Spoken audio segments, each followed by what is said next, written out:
Hello, good evening, good morning, or good afternoon, depending on what time you are listening to the most amazing podcast. Well, I'm going to say the most amazing, maybe one of the most amazing podcasts that is out there in the fitness world at this moment. For the love of oats and for the love of Jack Richardson. Hi, Jack.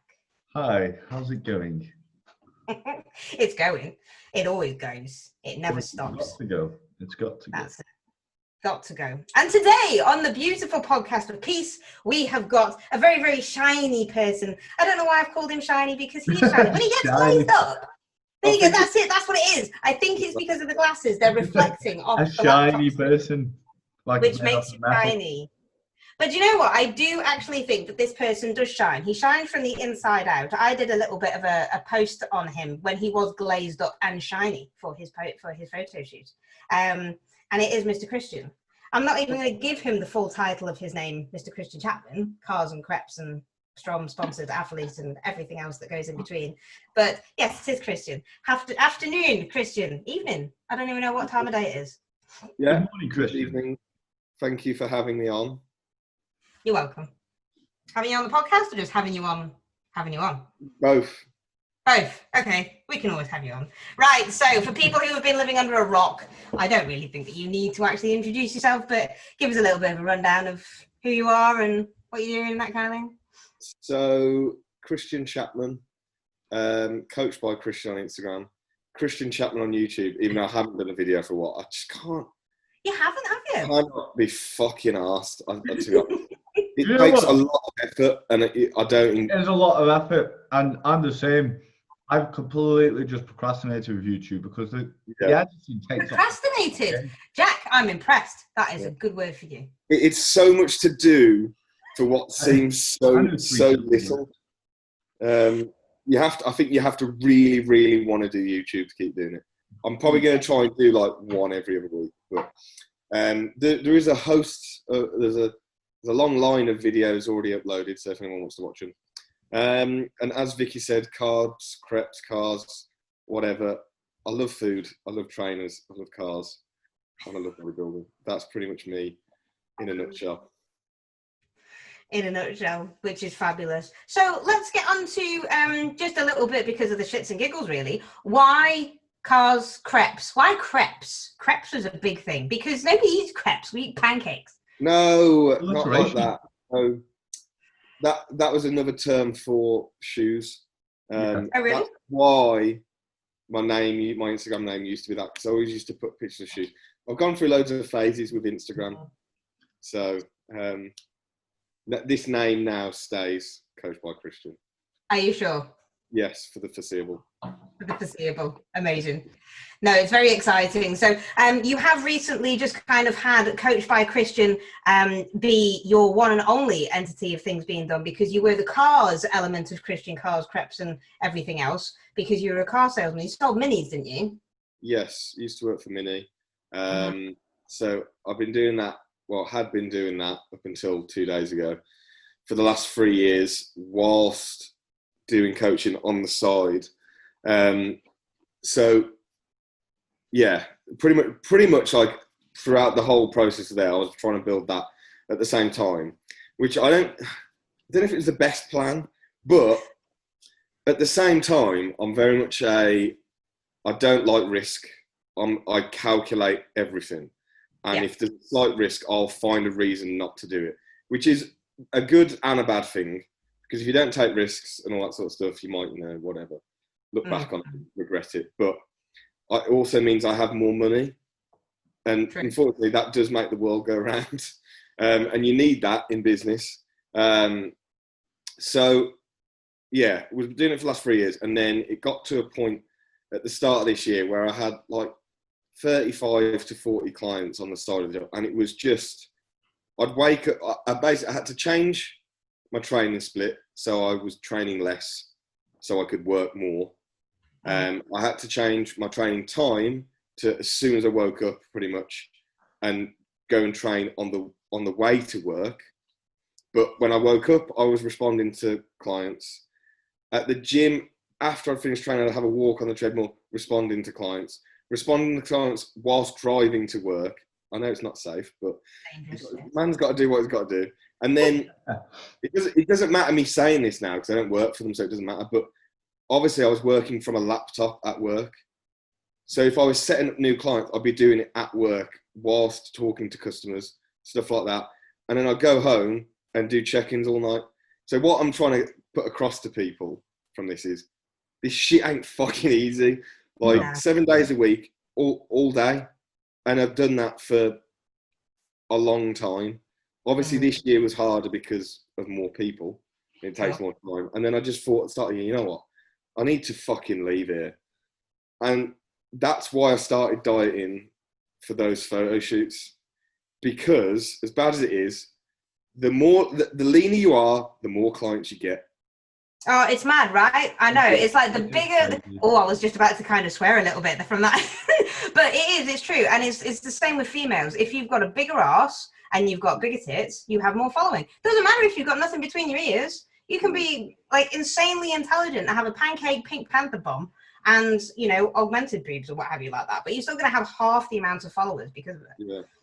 So, that brought on a load of people, and I thought, right, well, I'm going to use the photo shoots as like a launch for the bit. So I was writing all these business plans down whilst I was working. I was like, right, this is the time, man. So as I was getting lean, I was thinking, yeah, it's already starting to show. And because I think I made more of an effort with social media and stuff as well this year.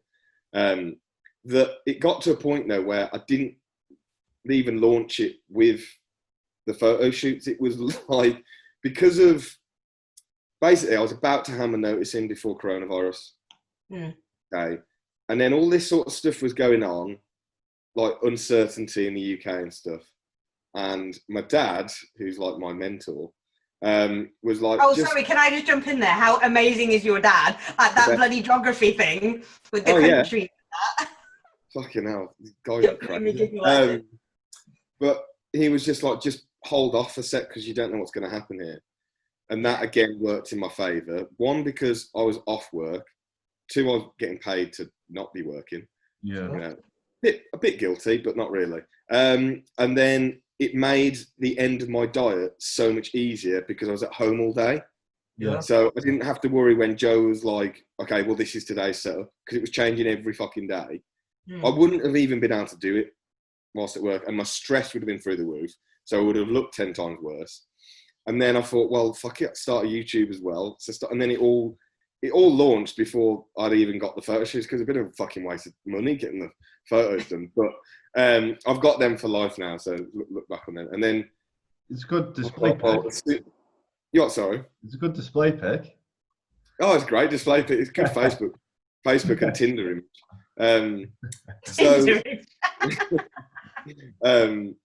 And then I was just like waiting for them to unfurlough me, and it got to a point like 2 weeks ago. I was like, I just wish to do it now because I want to get it out of the way, because I was stressing about it. And then I got the call on Thursday saying, yeah, we want you back in on the 1st, on the Wednesday. I was like, yeah, no worries. And then went in on the Tuesday instead and said, I'm not coming back. But they were all really happy for me, and I think anyone that's got social media kind of knew it was coming, I think. I think they were just waiting for me to do it. So it's been a fucking weird year, even without coronavirus. It's just been like, it's probably the best year of my life. I know it sounds bad because of the stuff that's been going on, but like you make of it what you do. Like, Jack, what did you do as soon as coronavirus happened? You went and got a fucking job straight away. Like, you know what I mean? Like, if you want to, like, anyone can make this situation work. And when people were like, oh, you're so lucky with all your gym equipment. What is lucky about me using my own money and driving fucking all over the country, getting shit delivered, clearing out my mum and dad's garage, and fucking annoying them with all the stuff? Like, there's no luck involved. That's the thing. People, you would work, you could work very fucking hard for the shit that you've got in life, and people will stand and not see what you've done to get there, and they will go, wow, you're lucky, or, you're blessed, or something along those lines. And it's infuriating because it does discredit the hard work that you've put in. Like, for you to get to the point that you are now, like you said, you've been putting in work and work and work to be able to live the life that you want and to have a career doing what you want. Yeah. If you hadn't done that, it wasn't going to be given to you. Yeah, exactly. And like people are saying, well, I haven't got the money to do that. Well, that's not my fault. Do you know? I know it sounds a bit harsh, but that is. Oh, I agree with it though. I save my fucking arse off so that when shit does like happen like this, I can go and spend it. But I love spending as much as I love saving. But it's okay when you can do both. Yeah. But yeah, it's been a fucking weird, surreal year, but it's like the best year ever for me. Which I felt bad saying that when it was all kicking off and stuff, but I've enjoyed it, to be honest. I've learned loads. I'm quite a self-isolated person anyway. So staying at home all day was sweet, and then just going to the garage to train. I haven't got to wait for any machines. I can play my own music, and I'm not surrounded by dickheads. Always a nice thing. Yeah, it's a fucking great thing. And I think it gave the push even more to do this because I saw what life would be like doing it full time. Yeah. Like, man, even the little things like eating every meal warm. Like, I know. I haven't had warm meals in 3 years because, yes, there's microwaves at work. I'd never use them because I just eat it cold because, you know, I'm just really hardcore. But you forget how good stuff tastes fresh, like chicken. Oh, man. And but Jack, what I will say, you did a post on it the other day, and I feel like it bad at the moment. Imposter syndrome. Yeah. I feel like I can't be earning this amount whilst sitting on my I know I do a lot of work, but it doesn't feel like it. I think. And I'm like, how is this happening? I feel like someone's coming around to find me out. I think the thing is, mate, you've gone from being extremely, extremely busy to earn your way in life, and now you've gotten to that point where you don't have to do that to get by, and you know you've earned that right. I'm bored. I'm like, what have I got to do now? Yeah. But the thing is, I don't know if you find this both of you, with coaching and stuff, the check-ins and stuff, that's sweet. That takes some part of the day, and you're done. It's this all day. Your fucking phone is non-stop, and I can't lie. I get like major anxiety over my phone, and I need to. I've been asking a lot of people for tips on this, but like, you know, if you have an unread message, it sends me up the wall. Like, I can't go to bed over your WhatsApp. I can't go to bed with notifications unread. I can't do it. I hate making people wait, and I think it's I'm getting better at, but it's fucking hard. Yeah, it is a difficult one. Sorry, go on, Jack. You do yours first. I was going to say that's a really good quality to have as a coach, is just the want to just answer all the messages, because there's so many coaches out there that from people that have come to me and I've just talked about their experiences with coaches that say like, oh, I haven't had a response for my check-in in like about, you know, a few days, sometimes up to a week. You've checked in and you haven't had a response to that check, or they've had to give the coach a nudge to respond to the check-in, like, oh, you know, I sent my check-in a few days ago. Can I have some feedback? And they're like, oh, yeah, go on then. I'll give you some feedback. Yeah, like I've had a couple of people recently come from the same coach, and like saying that they waited 2 days for a check-in response. I'm like, if I've left it more than 2 hours, I'm like, I'm like fucking stressed. But I know as I get busier, the response times are going to be slower. But I always put a disclaimer like, allow 12 hours for a check-in response. But to be fair, that is a good disclaimer though, mate, because a lot of people are saying, you know, please allow, or you will have a response within 48 hours. Yeah, I just couldn't do that, because then I've got more the next day than the next day. And then you just put it off for the sake of putting it off. And I say to them, 12 hours, you'll most likely have it within fucking 3. Yeah. But just do it to cover my ass. Like, exactly. But that's the good thing, you know. It's about under promising and over delivering, and that's correct. what you should always do. You should never, ever, ever over promise and under deliver, because that's what makes you a dick. Yeah, You know? and I would find that embarrassing, and I find nothing worse than being embarrassed. That's Totally. like my biggest fear. Mm. Do you think that you have that little bit of an anxiety about not getting back to somebody because of your past life? Not like a past life, like, you know, like Buddha past life, but you know what I mean? I don't think so. I think it's just you treat people how you want to be treated. Do you know what I mean? It's like I don't wait hardly any time for a response off my coach. So from what I've done, golden bollocks. yeah, for sure. Yeah. I don't know. It just, if I message someone something, no matter what it is or what it's about, and if I'm getting ignored, it pisses me off. Totally, yeah. So, not that everyone thinks like that. So I'm not saying all my clients are there, sat there getting pissed off because I haven't responded. But I treat it as they are getting pissed off. So it makes me just be quicker and more on the ball and sort of stuff. I think this is quite a good little thing to get into, really. I mean, I know there's been thousands of posts out there about how to choose your best coach and that kind of thing and blah, blah, and all the stories and that kind of stuff. But we were just saying about, you know, having to give the coach a nudge. If a coach has missed a check-in or missed a message or something like that, because sometimes you can open up your phone and it will just like click on the WhatsApp message or what have you, and it will mark it as read and you haven't done it. I think giving a coach a nudge is okay by just saying, can you just like answer the above type of thing. But if you have to nudge and nudge and nudge and nudge, I think that's taking the piss a little bit. I also think one of the other things that a lot of people get pissed off about is the way that you speak to a client. Now, I speak to my clients in so many different ways. It's like me and you were having a bit of a chit chat not so long back, wasn't it? And you were just calling me a dick. And then at the end of it, though, you just said, "I fucking love speaking to you like this," because it was just that thing. But you wouldn't be able to speak to every single person like that. Correct. And you know, it's really weird because I was talking to someone, a client, about this like earlier, doing a response. She needed a bit of a fucking kick at the arse. Yeah. But I know that if I shout or if I get a bit not aggressive, but if I come across like that, she'll cry. Yeah. So I have to be Mr. Nice. But what lends myself good to that is that I'm a salesman, which just means you're an actor all day. Absolutely. And whereas I've got, I don't think you would have seen him on my thing, Mr. OPH, Joe, really good guy. Like when he fucks up, I just go to fucking town on him. Yeah. But I know it's going to get the response that I need.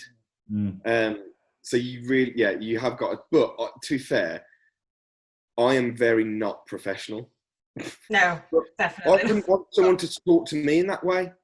Like when I send Joe a check-in, I can't wait for the response because it hypes me up for the week, and I just want to be everyone's fucking hype man for the week. Because to be fair, most like what I sometimes have to remind myself is not everyone is like me, and not everyone can just stick to a plan, fucking year round. Yeah, and I think it's good to constantly remind yourself of that and remember that not everyone's the same as you, and that they're going to respond well to potentially something else. So if they're sending you a check-in and they'll say something along the lines of, "Look, I feel shit this week. I need you to fucking do." Well, I'm fucking here. I'm ready. Let's go. And I love doing that because if someone's down, I like making people feel happy and excited and motivated and stuff like that. And I know I say like, I don't care what people think about me, all this sort of shit. I do care. I care what the people I care about think about me. Yeah. These dudes on Instagram that ask me how to cook shit, I don't care if they like me when I say a fucking arsey response. But it's like, I don't speak to anyone professionally, really, unless it's needed. I speak like I'm your mate, and I think that's fine. And I think as well that, because when, I'm going off on a tangent here, sorry, but when lockdown started, I think everyone shit themselves. Yeah. All coaches shit themselves and thought, fuck, I'm going to lose loads of clients. And I know a lot of people that did lose a load of clients, and not like friends, but just people I know of and have heard about. And I felt like saying, I'm not surprised you've lost clients because you don't have a relationship with your clients. Yeah. Well, I lost 2 in the first week and gained 12. And I was like, what the fuck is happening? Because I was worried, of course. And then it kept coming in. And I thought to myself, it's going to be the way that I've spoke to these people for the last however long I've been working with them. Yeah. That has kept them here. And people saying, I've lost my job. I'll keep coaching and all this sort of stuff. But there was a lot of people I was just like, look, I don't care now. Just don't pay me for this month. I wasn't even bothered. I was just like, I just want to keep you on because I want to help you because they've supported me for this long. But, you know, if it gets any longer than 2 months, I'll be around your fucking house. Yeah. You best not leave the country. Yeah, I think it was an eye-opener for me. It's like, treat people how you want to be treated and they'll be loyal to you. Yeah, absolutely. Like when this all kicked off with the lockdown, I have some great clients because they messaged me and they said, I'm just letting you know, I'm going to support you through this. I'm going to stay with you because I can. And I'm like, wow, that's great. But at the same time, like, obviously that concern's there. And as I did see a lot of coaches just go, I'm losing clients, and they're just dropping off. And I think it's like you said, Christian, it's all to do with the type of relationship with your client. And if you have a strong relationship with that client, then, you know, it's almost like, you know, you're going to support each other at the end of the day. Yeah. And they do become your friends. And I don't think that's a bad thing. No, as long as they're not very good thing. pissed. Yeah, I think it's the best thing about it. Yeah. And that, like, what was I going to say then? Shit, I had something really good lined up to say. It was that good, you've forgotten it. Yeah, it was so good. Talk about cookies instead. Yes. Come back. No, I know what it was. He told you. Shit, hold on. It's the cookies that made it disappear. Don't mention cookies. Stuffed cookies. Yes, I remember what I was going to say. So, you know, when, like, I've had, like heard of, like, coaches, when, like, you know, someone goes to them with a problem that's kind of outside of bodybuilding and stuff like that. I'm not a fucking counsellor, mate. I'm a bodybuilding coach. Okay, well, I would say I'm 90% a fucking counsellor. But the thing is, I don't give a fuck if someone rings me and says, look, Matt, all this has happened at home, this has happened at work, all this sort of stuff. If I can relieve them of some stress, their physique is going to respond better. Yeah. So essentially, I'm still coaching them in terms of bodybuilding. They just don't realise that. They just think, I need some help or whatever. And when they're fucking stressed, I don't want that. Yeah. Because I know they're going to look like shit that week. So if I can relieve them of stress, I'm doing the job still. And I quite like doing it, to be honest.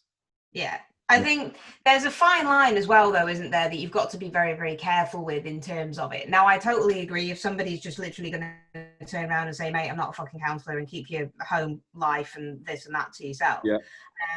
I think that's a little bit harsh because you listen to your client because, like you said, you have to have an emotional rapport with your client because bodybuilding, weight loss, fat loss, general fitness, muscle gain, it's hard, especially if you're going to do it as a natural. And even if you're going to do it as an assisted athlete at the same time, it is really hard and it does move into your emotions. And I don't care who the fuck you are, even if you are a robot like yourself, Christian, or whatever, if you're putting up a machine and the plates fall on your ball sack and you have a really bad day, that's going to cause some emotional upset and you're going to want to talk to somebody about it and just kind of say, do you know what, Joe, this happened and now my ball sack hurts. What the hell do I do about it, right? Now, he's not going to turn around and say, mate, I'm not your fucking doctor, and go to the hospital about it. He probably should. Because if it's your ball sack that's turning blue, then go to your doctor about it.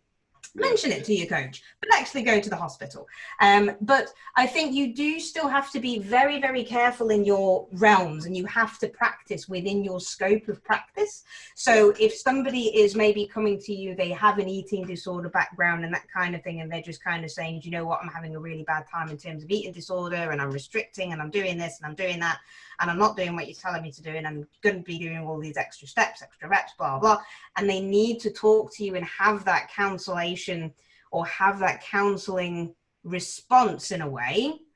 Then you've got to be really careful and kind of set that boundary as well, in my opinion. And that comes from a medical background at the same time being a nurse. You do have to still practice within your scope of practice, because things that you do say can be detrimental, I suppose. But there is definitely swings and roundabouts. You can certainly be an emotional support without being a counsellor. Does that make sense? Yeah. And like, I know like how I want to be spoken to, and I know what de-stresses me. And Joe figured that out within a week, I think, 63 weeks ago. That like, if I send him something and I'm stressed, he will literally say, "Bro, shut the fuck up." And I'm like, I knew that was coming, and I'm being an idiot. I like it as well. I like it when, like, sometimes when we were having a chat, I was like, mate, I just need you to tell me to stop being a dick. And you're like, mate, stop being a fucking dick. And it does work though, doesn't it? Because I just forget then. I stop thinking of the thing I was thinking about. And like, cortisol is like the killer of a physique. Totally. It is. And people don't realise that, man. They don't. And they think they're not stressed, but internally, they are fucking breaking down. Yeah. But what do you find has been the biggest stressful thing that a lot of your clients have experienced over the last few weeks? The announcement that gyms aren't reopening, to be honest. And it's kind of been to be fair, there wasn't that many. But it's just more like look, we've got this far and you've made this amount of progress. Just fucking keep going. And if you need to take a week off to chill, just take a week off. Like, so many people are scared to, that's another thing, deloads. People just don't take time off the gym. And like, as literally, on my sheets, there's a tab with like all the biofeedback and stuff. And one of the tabs is motivation to train and their strength progression that week. And if those start dipping, I just take it out. I eradicate the problems or like straight away. I'm like, take 5 to 7 days off the gym. And they're like, what? Like, because if this keeps going on, keeps coming down, you're just having unproductive sessions. Stop being a fucking meathead. And the amount of people that are like, oh, I don't think I've ever took a week off. I'm like, okay, you fucking retard. But they always shit themselves at the start. And then it comes to those 2 days, their anxiety is like massive high, isn't it? And then 4th or 5th day, and they're like, man, I feel so fucking good. I'm so ready to fucking train. I'm like, this was the whole reason we did this. Did I not say this 3 days? Exactly. I like opening people's eyes. Fucking hell. But I used to be the same. I would just be like, no, like, man, if like, I would never deload ever. I'm like, nah, I'm fine. I'm absolutely fine. But I didn't grow at all. No. And then you deload, and then it's just like, wow. Yeah, I think I grew in my deload. I think. Yeah. It's not just that you get back into the gym and you're like, how strong are my adductors? I can now push a watermelon. I think a lot of people don't realise the hole that they're in until they're out of it. A lot of the time. Oh, that's a good one. I like that, Jack. You're coming out with some doozies tonight. Boom. Boom. Yeah. Must be the rap. An anabolic rap. The rap has given me wisdom. The wisdom. How's your diet going, actually? Talking about motivation and everything, because you're on prep. I basically am on prep, but I've done my prep the opposite way around. So the prep calories have started, like the deep prep calories have started now. I'm on about 2,200 calories. That's around about with training and non-training day. But because I'm fat and happy, it's not bad. Now, when I was, when I was lean and obviously deep in prep, then those calories I was like, wow, you obviously just your hormones are in the gutter and everything, so everything's just harder. Now it's actually mate, you followed that up with the wrong thing. Hormones are in the gutter, but now everything's harder. Everything was not harder in prep. Not everything. Now it is, because I'm fat and happy and hard. Oh dear Lord. Yeah, I definitely forgot what that was. Vicky, do you remember when we were chatting and I was like, yeah, I'm fine, I'm great. Yeah. Like the week after my diet finished, I was like, no, this is what great is. Yeah. I mean, because you forget what feeling good is. You think, but I think for how dieted I was, I did feel fine. Yeah. But I didn't realise until like a week after, like, when you're going upstairs, I was pulling myself up with the bags. That's how it goes, man. After, I was like fucking running up them. And I was like, oh, this is what it's like. Yeah. And that you weren't even like stage prep either. I mean, you were realistically, but you weren't even like stage prep. You were just prepping for a photo shoot, and that was the case. Yeah, Jay said it to me the other day because we were chatting, and he was just like, I just hope I'm actually dieting for a show and not for the sake of dieting. And he was like, well, I laugh, but you did that, just dieted for no reason. But I still maintain it was for business reasons, and it worked. So. Oh, yeah, exactly. You got some sick pictures. Yeah, and I enjoy getting lean, to be honest. Experience as well. It's experience as well, mate. You know what I mean? 100%. The amount I learned just from Joe during that whole thing, I was like, fuck, I'm so glad. And I said that to him. I said, mate, even if we didn't do it, because one actually got cancelled, and then we managed to reorganise it. When it got cancelled, I said to Joe, I'm not even fucking bothered about the photo shoots. I'm learning so much now. Let's just keep going. And this is stuff that you can apply to clients as well in the future. And I think it's very important to do the do as a coach. 100%. To just so you can translate it to your clients. I know a lot of people say you don't necessarily have to walk the walk to have the knowledge and apply it, but I do think it's a very important part of the process in terms of just empathy, really, in regards to being able to relate. Yeah, just being able to relate to your client, and like you've got people that haven't been on stage but are our prep coaches. Now, to me, there's nothing like being deep in prep. That it's hard to you have to experience it to know what it's like. You can't really explain it. It's just it's a very bizarre feeling, and I don't know how those people can 100% efficiently coach people going through prep and are able to relate to it 100% without stepping on stage. That's crazy, to be fair. Yeah. But the thing is as well that not many people know, but when those shoots finish and stuff,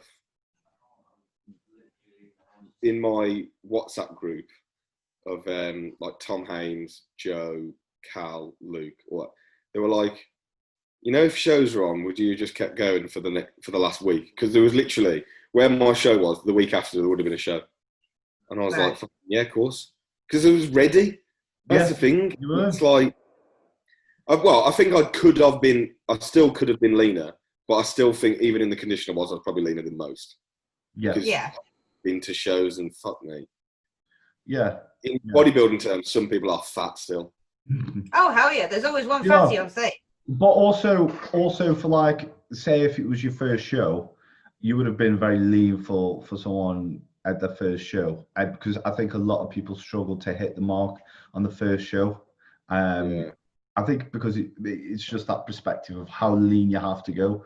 I think people just don't realise that a lot of the time when they step on stage. See, I think again though, that is, we're gonna have to keep an eye on this meeting time up at the top, Jack. Make sure that we split in half. We're going to have to do part 2 in a second. But I think it is just to kind of finish off this segment. I think if people do get on stage and they are not ready, I do think that is a downfall of the coach, Because people who get on stage very first time, 99% of the time do not prep themselves. They have a coach that preps them. And I have seen some doozies in the past. I'm talking maybe a couple of years ago, whatever. There was this girl who got on stage, and unfortunately she was on the bikini category or first timers or whatever it was, and she was still a big girl, you know. I mean, and when I say a big girl, I don't just mean big for bikini. She was still about a size 14. Now that is a big girl. And she was posting these pictures in her bikini, and her coach was like, I am so proud of you. You were up to like 45% body fat, and now you're 10. And it's like, sorry, you're a lying bastard. You cannot lie to your clients and say that they are ready to get on stage when quite clearly they are not. Every single one of my clients that I put on stage, I'm always upfront with them, and I say to them, I am not going to put you on stage if I do not think that you are ready. Yeah. And that is in terms of being lean enough, as well as holding enough muscularity so you don't look like a flat pancake or a little boy on stage, because that does still make a difference. And you see a lot of girls out there now who are like, yeah, I'm going to go on figure and I'm doing this and I'm doing that. And then when they actually diet down, they've got nothing there. They're very, very deflated. And it's just because of their muscle density. They haven't got it there. Their muscle maturity is not to the extent where it should be when they're on stage. And as a coach, I do think that when they do go on stage, and if they are fat and if they're not particularly ready or they do look out of place, that should be the coach's call to say, do you know what? Maybe we should just lay off for another few months and go for the next one. Yeah, absolutely. So part 2 coming in a moment. Hello, and we're back. Obviously, we have the poverty edition of the Zoom meeting, which has cut it off. Just to remind you guys, we can't do no longer for 40 minutes with 3 people on, which is pretty shit. Anyway. Well, I think it's pretty shit that the threesome cannot carry on for longer than 40 minutes. Sometimes you need a break for round 2. More like 4 minutes. Just to get some hydration tactics in. Yeah, just hydration and just get ready to be pumped again. That's it. Little strong plug at that point, isn't it? Yep. Strong plug. Hydration tactics. Go and get Hydromax. Yep. Anyway, right, so moving swiftly on. So we ended the first segment on coaching and specific types of coaches and whether or not you should get on stage and that kind of thing. So moving on to the second segment, I believe that Mr. Richardson has got some questions for the podcast. So shall we kick off with those? Okay. Okay. Oh, they're going to be dreadful, aren't they? Yeah, I dread this already. I didn't know we were jumping straight into it. Oh, good. Okay. What's George Osborne written?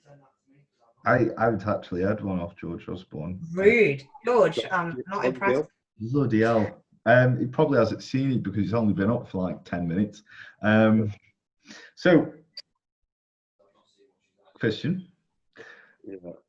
I've had a question here, and it says, why do you get mad over questions that get asked? I do that probably just to entertain more than anything. It doesn't actually make me angry.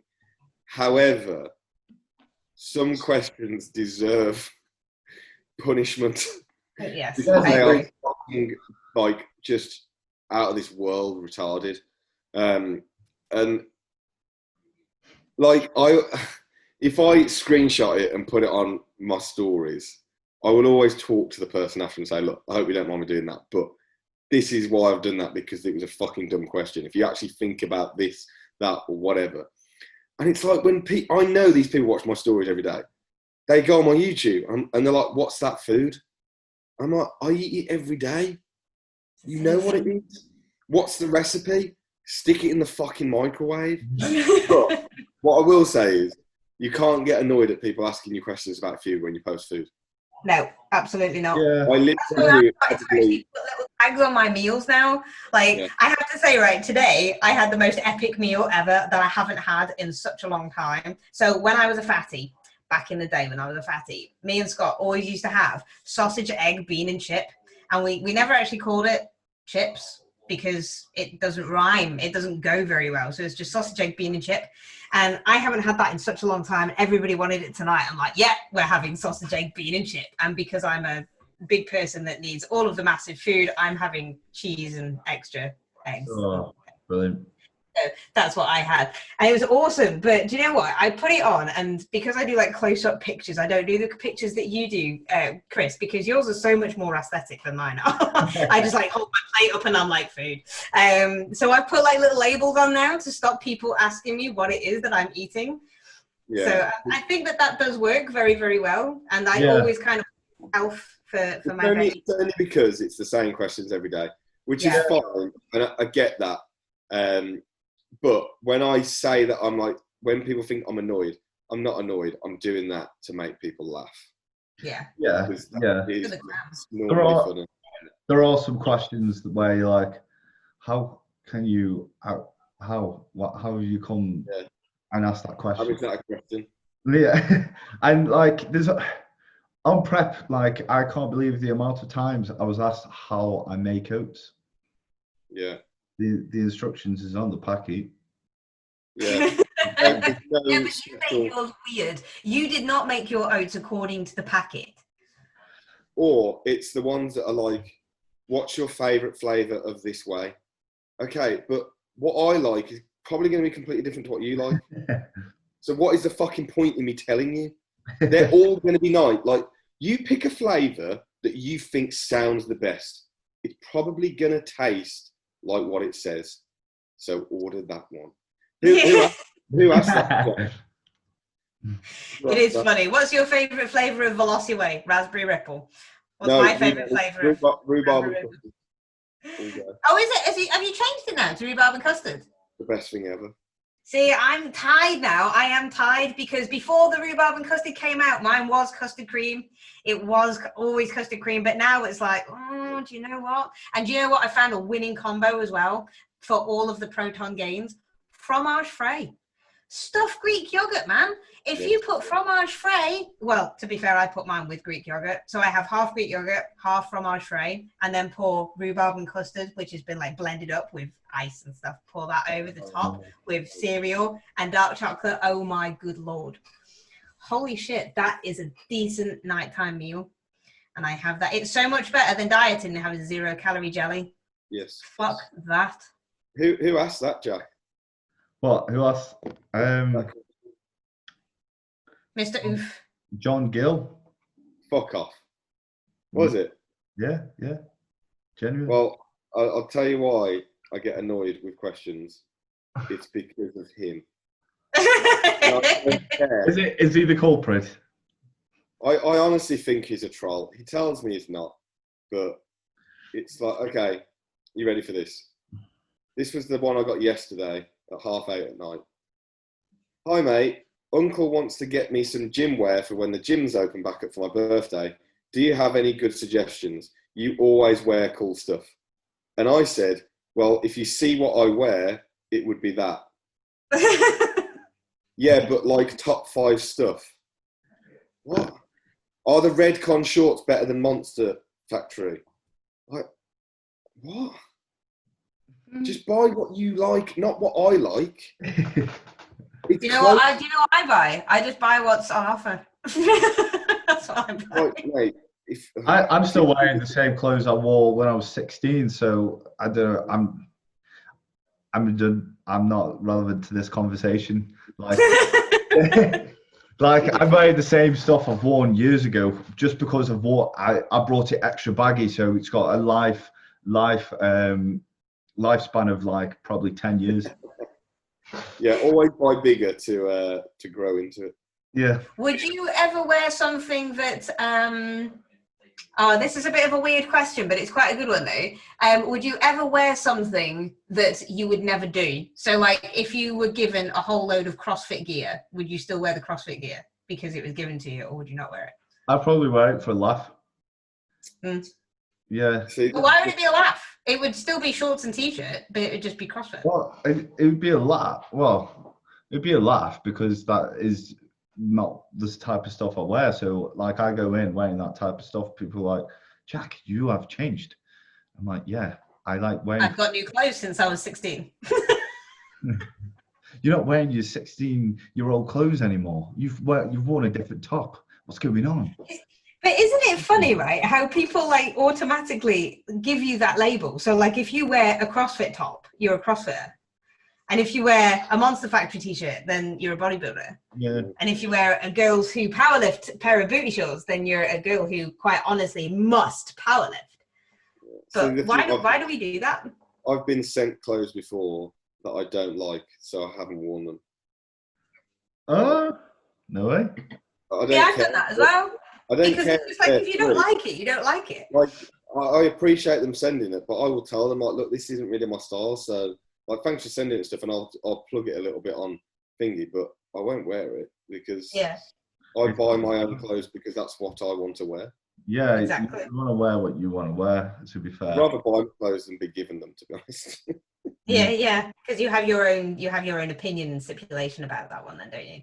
Correct. I just find it funny that we can give each other these labels based on the things that we wear, because it's like, if you think about it, right? I'm wearing a CrossFit top at the moment. This is a CrossFit top, but do you know it cost me 85p? Are you a fighter? You what? Are you a fighter? I'm a fighter, yeah. I'm a Reebok fighter in the CrossFit stadium. But it cost me 85p, and I just liked the color, and I liked the fact that it was a vest. I didn't buy it because it said CrossFit on it. I just thought, that's cheap. It's in the offer. I shall buy that. But I am not a CrossFitter. I'm going to be honest. And yet I wore it when I went into the gym, and one of my bodybuilding buddies came over and he said, "Oh, so have you gone over to the dark side?" What does that mean? The dark side. CrossFit dark side? I don't know. A lot of people hate on CrossFit. It's not too bad. I think it looks absolutely incredible. It's insane. Have you ever done a CrossFit workout? The people at the top of the CrossFit are probably the elite humans on the planet. Yeah. Oh yeah, completely. They have been manufactured. They haven't trained. They've been manufactured. They could do everything. They could do everything possible. Watched all the Netflix documentaries on it, and it's unreal. It is. Oh, it's insane. Unreal. Insane stuff. So I was talking with my girl, strong woman, Chloe Brennan. We were talking about this, and she's got an Olympic lifting coach who's also a CrossFit coach, because they're some of the best people to teach Olympic lifting to, because they do Olympic lifts for reps. Most fucking stupidest thing I've ever heard in my life. Have you seen Olympic weightlifting? It's really dangerous, but these people are doing them for reps. So he was teaching her these things, and anyway, she did it, and then she decided to stay on for the WOD afterwards, and she's like, "Vic, I'm fucking broken, and why on earth are they doing these things? It's not right." Yeah. So she does want to do like a full session, so she's invited me down to this CrossFit place to do a full WOD with the Olympic lifts beforehand, just for the crack. So I'm like, yeah, I can possibly do that, maybe. Yeah, I don't understand why CrossFit has had a bad time, like got a bad reputation, because it's hard. No, I think it's wicked.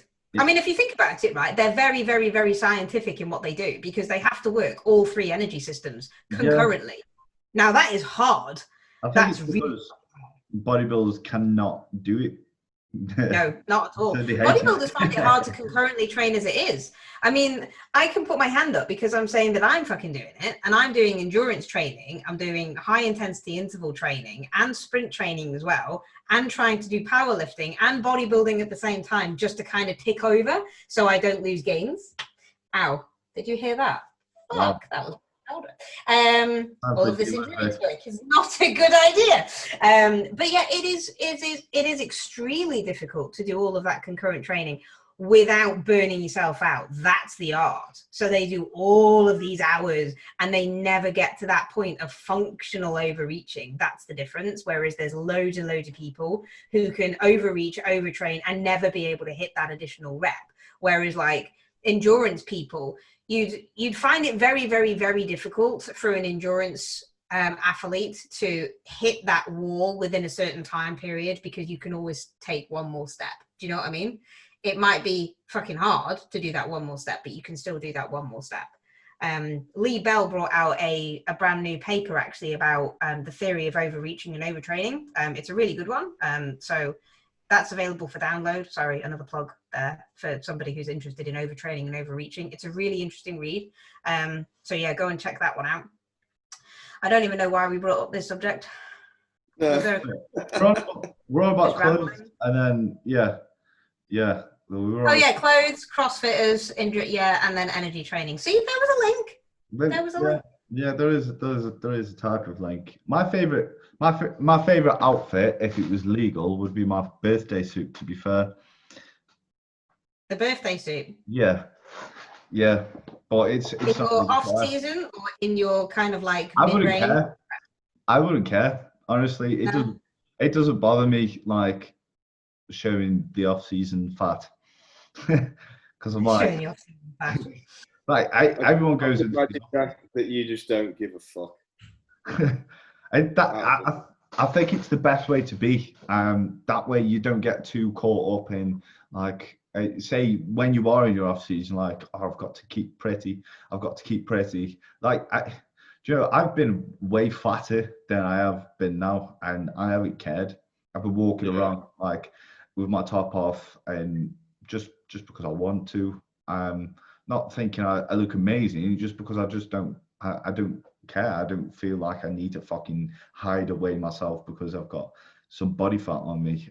Because I know in my head, if I wanted to, I could take it all off. And I think this is the perspective bodybuilders need to have. Is like, you know, if you're a bodybuilder, or you know, if you're someone that can diet, you can take it off whenever you want. It's just there temporary. It's a temporary layer that you can remove whenever you want to do it. Really. Yeah, exactly. Well, mate, you saw my fucking end of life. Jesus, fat bastard.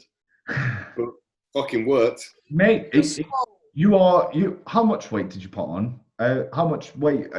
Was it 20 pounds from when about 15, 16 pounds 15, in total. 16? That's really good. And it was a push up from 180 to 240. Yeah. Ooh. Do that, yeah, which was really not fun at the end. Yeah. But it fucking worked.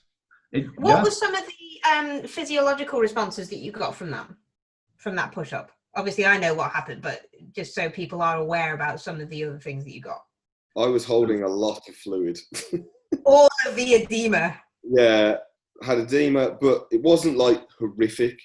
Like if it got worse, then I probably would have stopped. But it was only at certain like parts of the week, and then sometimes I wouldn't have it. It was weird. Like it would come in and come off. I don't know if it's stress related or what. I don't know. And just like the most amount of lethargy you could ever imagine. Like eat a meal, fall asleep straight after the meal, wake up, have to eat a meal again. Yeah. And it's just like walking, my calves, my lower back, everything. And with some of the stuff that was being used, walking out of the shop, carrying bags was a full body pump. And you get to the car and your whole body was like on fire. Really? Of the horrendous pump. And it got like too much. But the thing that people do is, you know, when they get uncomfortable, they just like, right, let's start dieting now. I got uncomfortable for a very, very long period of time and then held it for a further 8 weeks before we started the diet. And that was the worst part. That 8 weeks was fucking bullshit. Yeah. It's hardcore, isn't it? Did you get any kind of like nerve pain symptoms, or did your training go to pot or anything like that? The only thing that happened with my training was that sometimes I couldn't go to muscular failure because my cardiac was like, this is what I noticed with my own training.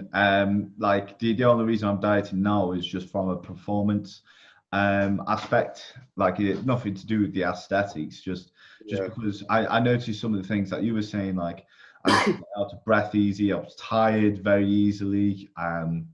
My digestion wasn't any good. My appetite was very bad. And you know, it gone to my head. If someone was like, carry on, I would have carried on, but it's not really productive. So this is why, obviously, the decision to diet down was made. But I guess when it gets to that stage, this is where people are coming from when they're saying the off season harder than prep. Yeah, and a lot of people do say that, and mean it, because you know it's not a comfy place to be. No, not at all. And both physically and mentally. But as well, and this is not me saying I was fucking massive, because I still think I was small. But I think it's the way my body is proportioned. I couldn't get into some of the machines at the gym, like, at all. And I was just like, well, this is not productive. No. And yeah, the overall feeling of like, I'm so tired all the time. And the hunger thing, I hate complaining about, like, I'm so full all the time. Because there's people that can't have one meal in a fucking week. And I'm complaining about having to eat fucking 7,000 calories a day. Man up. I was having this conversation before with somebody basically saying that I'm consistently hungry, like, all the time. And the thing is that obviously I've got some other history things that cause me to be hungry all the time. And a lot of the conversation back and forth was just tips on how to deal with hunger and how to deal with dieting and stuff like that. And it's like, yeah, but I'm not fucking dieting. I'm really not dieting. I'm eating a hell of a lot of food. It's because my conditioning intensity and volume has gone up. And that's the reason why I'm hungry. And you telling me to eat a 0-calorie jelly is not going to solve that. Do you know what I mean? Or drink a whole big glass of water and just get distracted.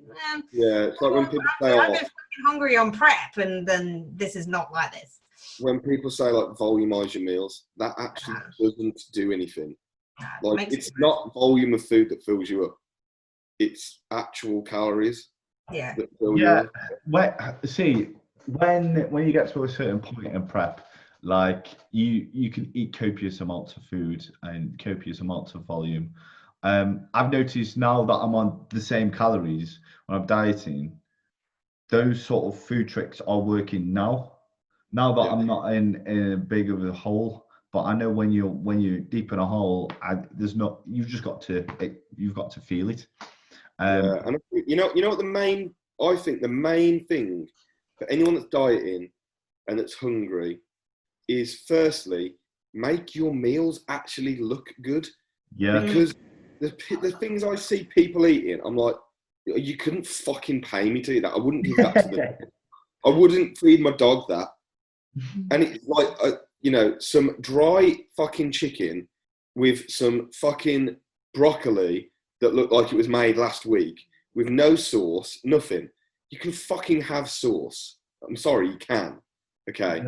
But your hunger signaling and stuff and your digestion and stuff like that starts with the eyes.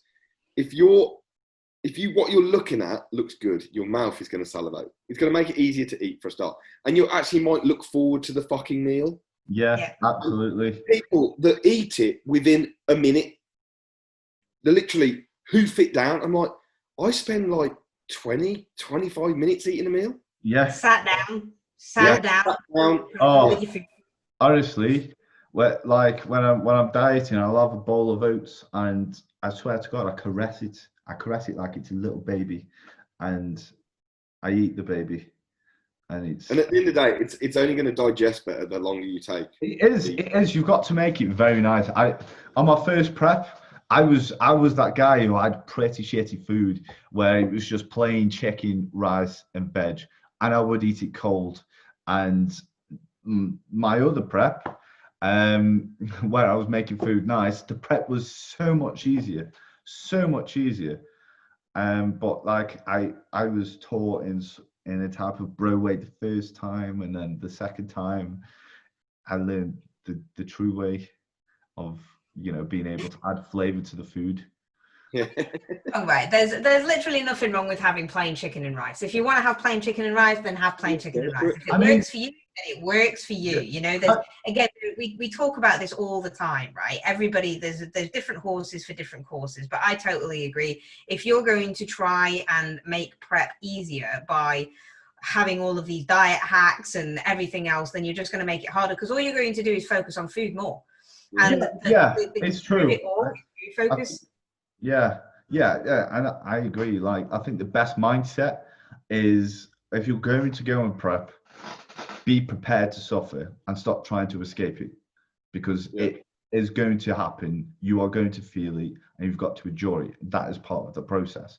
Stop trying to escape it, because you might just make it worse for yourself, because you just focus on trying to escape it rather than just focusing on enduring it and just trying to get to the place where you need to be, and that's the stage, or at the end of your diet at least. I tend to say just break it down. Sorry, yeah, Chris. That's all right. What I always say to people is, if you're hungry, it's fucking working. Yeah. So I was hungry, dieting, I'm like buzzing, because I'm going to wake up leaner probably. Yeah, exactly. So it might be a bit of an annoyance, but it's a win at the end of the day. And like these people, okay, there's nothing more infuriating than this, is when they have like cucumber with sweetener put on it. Oh, mate, that's fucking ridiculous. And they're eating a whole fucking cucumber. Yeah, and I'm like, do you really think that's doing your digestive tract any good? Do people do? Cucumber is like 99% water, isn't it? Yeah, they're fucking dumb. Right, anyway, instead of going on about that kind of stuff, have you got any more questions before we head off? Because this is getting on for like over an hour now, and people have got to be bored of our drivel. And I am fucking on lockdown. People just going on about hunger, and you're like, yeah, I'm really fucking hungry. I know, man. Right, okay. So, question for you, Christian. What was your dream car growing up? And also, what would your dream car be now? He's got it. He's bought it. Yeah, that's one of them. But the thing is, I can't ever choose one because I'm a nightmare. That's why I've had 6 this year. But when I was growing up, I always said, like, I always had like realistic car goals of like, I could probably get that one day.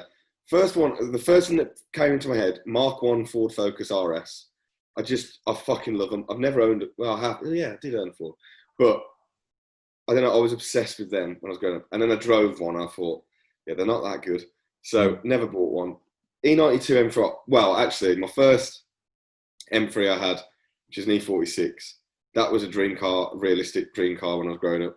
Then that's now outside was a realistic dream car. So I've got loads written down that I do want to tick off over the next like 10 years when they become realistic. Yeah. But the next one will be a very big thing. Really? Big step, I think, yeah. But yeah, I know I've been through a lot this year, cars-wise, but that will be staying for the foreseeable. Yeah. So yeah, hopefully that answers that question. There we go. There we go. Have you got any questions, Vic? I've got a couple of hand claps. Oh, brilliant. Yes. So well done. We've got applauses. Have you got a Let's Connect? I don't think I've got one of those Let's Connect. I do have something that's like, what is his name? Oh yeah, follow at Ray Lavina, our favorite fitness guy. So apparently we need to do that. Don't shout him out. Okay. You've done the worst thing imaginable now. He's going to get like loads of followers now, and he's won. They don't know how to spell it. They don't know how to spell it. Okay. Oh no, maybe that's it. Okay, fine. So would you rather have more junk in your trunk or more chest for your best? Would you have more chest or more junk? If it's talking females, I'm an ass man over tits all day. Okay. For me, I would do anything for a chest because I don't have one. So my glutes are okay now that there's not any, well, now that when there wasn't any fat on them, they looked pretty decent.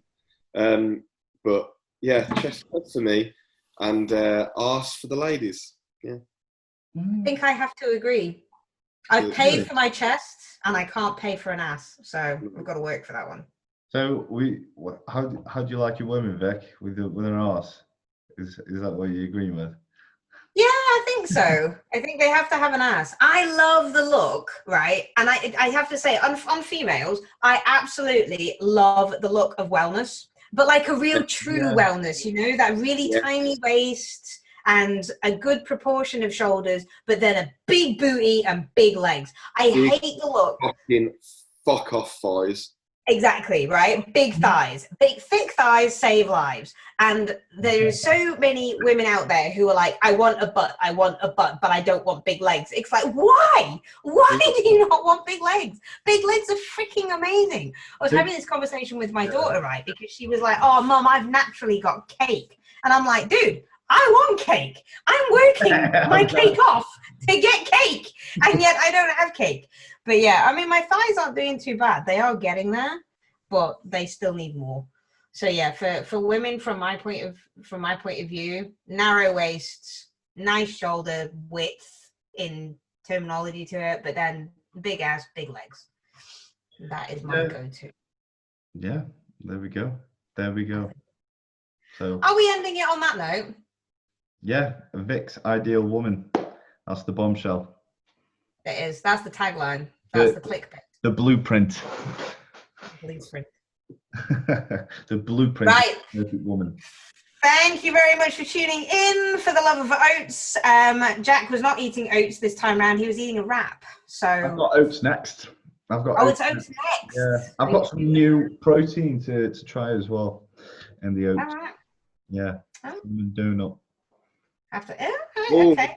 Perform, bro. I'll tell you now. Every flavour I've had is very good, and I've tried it. I've had all of them now, and bro, they're all really good. Although I would say my least favourite is the cinnamon donut. I'm sorry. Unlucky. That's the only thing that one I you haven't tried tried today? yet. It's still good. What was that thing that you tried today? Some sparkling water that you just tasted and you were like, that is not good. It went in the bin straight after. Really? It was from Waitrose and it really was not good. Sparkling See, water. sometimes you need to shop cheap. Well. And just a very quick one, actually, on tasty type of things. I picked up a pack of Joseph's popcorn, which was salted caramel popcorn with dark chocolate kernels over the top. Fucking hell. Mate, unreal. Yeah, really unreal. Yeah, they were Moorish. They were quite dangerous. I might have That's had all of them yesterday when I was only supposed to have 30 grams. But I'm like, they were really good. So yeah, try some of those. Tesco's own. On it. But yeah, on that note, love you lots. Thanks ever so much for joining in. And we'll catch up with you very, very soon. It's been a pleasure, Christian. Thank you for coming on. Thank you. I'll catch you all later. Bye. Bye. Bye all. Bye.